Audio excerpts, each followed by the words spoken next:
제주 사회의 현안을 심층적으로 살펴보는 제주 돋보기 김익태 기자 나와 있습니다. 안녕하십니까? 안녕하세요. 네. 자, 한국공항의 먹는 샘물 연장허가 동의안이 결국에는 심사 보류가 됐습니다. 그런데 심사 보류됐다는 게 결국에는 좀 시간을 벌자 이런 의미 아닐까요? 네, 뭐 그렇게 해석할 수 있겠습니다. 지금 뭐 앞서서 이게 이 말씀부터 좀 드려야 될 것 같은데 지금 제가 벌써 3주째 지금 이 주제를 얘기하고 있잖아요. 그러니까 왜 이 제주도의 수많은 현안을 놓고 저이 시하수 문제만 얘기하냐 그러는데 이게 그만큼 중요하다라고 시청자들 좀 이해해 주셨으면 좋겠고요. 이번에 제주도의회가 심사 보류 결정을 내릴 거라고 저는 사실 개인적으로 예측은 했습니다. 네. 왜 그러냐면 그 이유는 잠시 후에 설명을 드릴 텐데 이번에 제주도의회가 내세운 핵심 이유는 제주도에서 행정 절차를 어겼기 때문이다. 이렇게 핵심적인 주장이 그건데 지난주 환경도시위원회에서 일단 나온 도의원과 공무원의 발언부터 들어보시겠습니다. 네. 연장 신청 기간을 떠나서 의회 동의안 제출 전에 이미 지나버렸어요. 동의안 제출하기도 전에도. 어떻게 이런 문제를 발생시킵니까? 동의안 제출하기 전에도 처리기한이 초과되어서. 실험, 검사, 감정, 전문적인 기술 검토 등 특별한 추가 절차를 거치기 위해 부득이하게 소요되는 기간으로 이거를 본답니다. 보기 때문에 이것은 산입하지 않는 것이 맞다. 좀 어렵게 이해되실 수도 있을 것 같은데 쉽게 말씀드리면 그 11월 24일에 기존 허가 기간이 끝났습니다.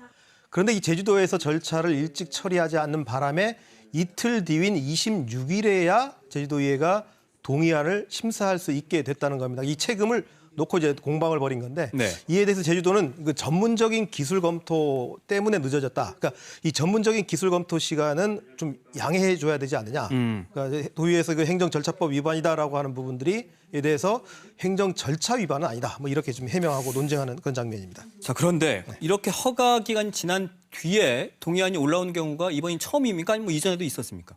이게 되게 여러 번 있었던 일입니다.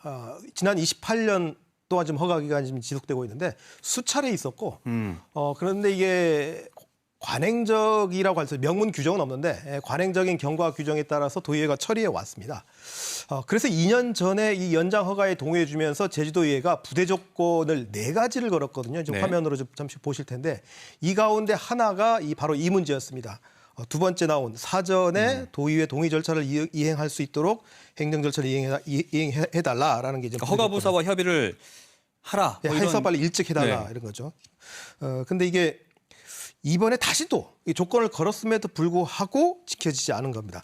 이뿐만이 아니라 유효기간 연장에 대한 법적 근거에 대해서 법제처 등의 유권 해석을 받아서 근거를 명확히 할 것. 사실 제가 보기엔 이 포인트 가장 중요한 지점이고요. 그리고 지역 상생 방안을 적극 검토할 것. 이렇게 4가지 조건을 걸었던 겁니다. 네.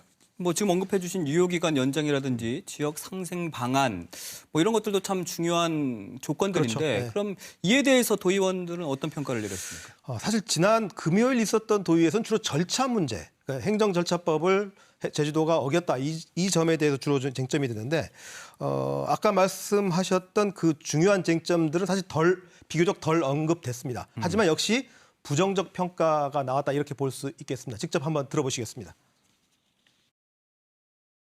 도의회에서가 부대 조건이 아무런 의미가 없는 것처럼 하시면 우리 동양이라든가 이거 할 필요가 없어요. 부대 조건 달 이유가 없지 않습니까? 240공인가요 이게? 이 사람들도 허가 기간이 지나가지고 이 사람들이 다 취소가 된 거예요. 네? 원상복귀 명령이 떨어지고 한 거예요. 이 사람들은 이렇게 하면서 한국공항은 허가를 주라고요? 말이 안 되잖아요. 지금 말씀 들어보시면 이 도의회 아주 공통적인 현상인데 이게 공식적인 회의석상에서 이 말이 안 된다. 이거 허가 이거 더 이상 내주라는 게 이게 안 된다. 뭐 이렇게 하는데 이렇게 강력하게 비판하다가 결론은 주로 이제 뭐 조건부 동의를 건다거나 뭐 이번처럼 심사 보류 한다거나 이런 일이 자꾸 이제 비일비재한데 어쨌든 종합적으로 보면 이 4가지 조건 가운데 맨 앞에 있던 그 지하수 오염 매찰 활동 강화 이 부분만 사실 지켜졌고 나머지 3가지는 제대로 지키지 않았다 이렇게 평가를 할 수 있겠습니다. 자, 그렇다면 조건도 지금 안 지켜졌고 또 지난 수요일에 허가 기간까지 만료가 됐다면 그렇죠.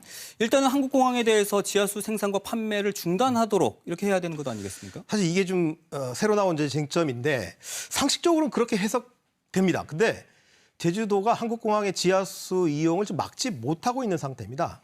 왜냐하면 이런 상황을 초래한 그 책임이 누구한테 있느냐? 그것은 어쨌든 절차를 늦게 한 제주도에게 있다. 제주도가 스스로 그렇게 판단하고 있기 때문입니다. 따라서 이 제주도의회가 이 동의안을 부결할 때까지 부결하지 않는 이상 허가 기간이 지났다고 해도 한국공항은 지하수 이용을 계속할 수 있는 어찌 보면 좀 황당한 상황이 지금 벌어졌다. 이렇게 이해할 수 있겠습니다. 결국에는 이제 동의하든지 비동의하든지 제주도의회가 결론을 내려야 하는 거군요. 그렇죠. 그렇게 결론을 내려야 되는데 문제는 이게 제주도의회가 갖고 있는 권한이거든요. 이 권한을 사용하지 않고 지금 일단 유보 심사보류라는 건 일종의 기권이라고 할 수 있는데 네. 근데 그 결과는 기권하면 이게 어떤 결과를 미칠 것인가라고 이제 고민을 해봐야 되는데 이게 그 결과가 연장 허가 동의하고 비슷한 좀 효력을 발휘하고 있는 이런 좀 상황이 됩니다. 그때까지는 계속 생산과 판매를 할 수 있으니까. 그렇죠. 예. 네. 이런 상황이 될 거라는 건 제주도의회 역시 알았을 텐데 결국에는 도의회 역시 좀 책임을 회피하는 것 아닌가 이런 생각이 좀 드네요. 저는 그렇게 평가합니다. 그렇게 제가 평가하는 이유는 한번 이 도의원의 발언에 대해서 찾아볼 수 있겠는데 한번 직접 들어보시겠습니다. 네. 엄연히 강력한 허가 이번에 허가 사항이잖아요. 허가 사항입니다. 그러면 허가 사항이면 허가권자한테 명확히 있는 거 아닙니까? 책임을 왜 부담스럽게 본인들 도의원들에게 떠넘기느냐 이렇게 좀 하소연하는 것 같아요. 저도 그렇게 해석하는데 그 양병호 의원의 이 발언이 현재 제주도 의원들의 심정을 반영했다. 저는 이렇게 해석합니다. 근데 여기서 우리가 중요한 포인트가 뭐냐면 이 지방자치가 특히 제주도 같은 경우 뭐 제왕적 도지사라는 말이 나올 정도로 이 도지사 중심으로 운영되고 있지 않습니까? 그래서 저 어쩔 땐 지방의원들조차도 좀 오해하고 있지 않느냐는 그런 생각이 드는데 뭐냐면 정책 결정은 제주도의회 권한입니다. 그리고 정책 집행을 제주도가 하는 것이고요. 그런데 자꾸 이게 그 도의원들이 우리는 견제하는 역할이지 정책 결정 도지사 당신이 해야 되는 거 아니냐 뭐 이렇게 얘기하는데 우리가 의회가 제주도를 부를 때 우리는 이제 보통 제주도라고 하지만 의원들은 집행부라고 부르거든요. 이게 그러니까 우리는 정책 결정할 테니 당신들은 집행하라는 그런 뜻인데 왜 이런 현상이 벌어진가 저는 이 결정을 하면 책임을 져야 되지 않습니까? 이 책임이 뒤따르게 되는데 만약에 집행부가 어쨌든 집행부에다가 정당한 요구를 했다면 뭐 부당한 요구가 아니라 정당한 요구를 했다면 이를 집행하지 않았다. 그럼 어떻게 해야 될까요? 그럼 도의회는 그에 따른 정책 결정을 하면 되는 것이지 지금처럼 책임을 회피하는 건 정치인들의 바른 태도는 아니다라고 저는 그렇게 생각합니다. 일단 아직은 최종 결정을 내린 게 아니니까 그렇죠. 도의회가 또 어떤 또 책임 있는 결정을 내릴지 관심 있게 지켜보도록 하겠습니다. 오늘 여기까지 듣겠습니다. 고맙습니다. 고맙습니다.